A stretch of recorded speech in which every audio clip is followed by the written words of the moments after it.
中国的火车上山那个，坐到车度，清清楚楚看得到路背斜拍油桐花，屏风景比嘅风景。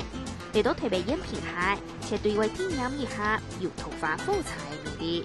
民众是会坐等北回铁路的火车，头北度也系水货。转坐平海线西火车，其中10分站到长通站，每周得看得到。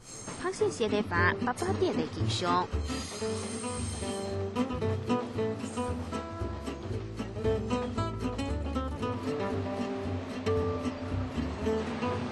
山那巷轨路的油桐花，一坡接一坡，将会欣赏安静嘅风景。除了坐地火车之外，当然还有另外一号新鲜车。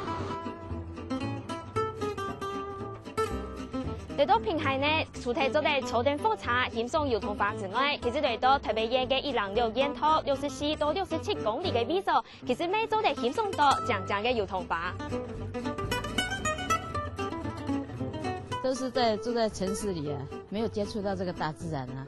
那我们到这里来，就是有油桐花啊，还有这个4月到6月有这个萤火虫啊，还有来这里骑脚踏车运动，让自己的身体更健康。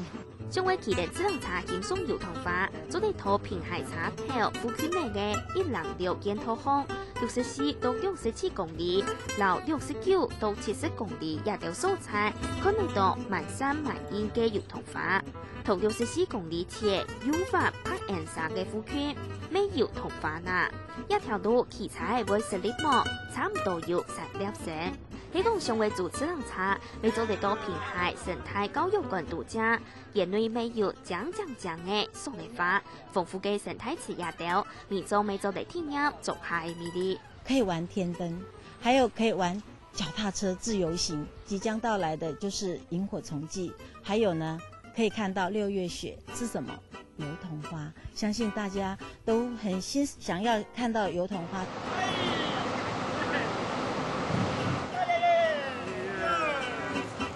2年總地騎士嘅大巴，除了做地欣賞油桐花一獎，還卡做地安人食菜，其他長通鐵路線，充滿60米嘅鐵路巷，迎下連澳接東來，甚至同長通工業成家管道接駁，也未變做國外觀光客最好來嘅景點之一。朋友介紹來的，風景漂亮嗎？是啊。是。充滿人情味嘅平海鄉，豐富多元嘅自然風貌到桃花景色，10分寸特別嘅符合景觀，還有施工潭美線橋，啲德國仲好嚟嘅野島欣賞同好上嘅美景觀色彩很佔地喎。The landscape is very beautiful. It's green. It's peaceful. Just relaxing for us. 荒地很漂亮，因为我们平常都在台北，然后没有什么风景，就在市集那边，然后这边就是很舒服，可以轻鬆啊，然後看風景這樣。有啊，有看到長嘅油桐花，看到嘅平海嘅鐵路啊，新做鐵路很稀奇啦，以前都唔知道多啊。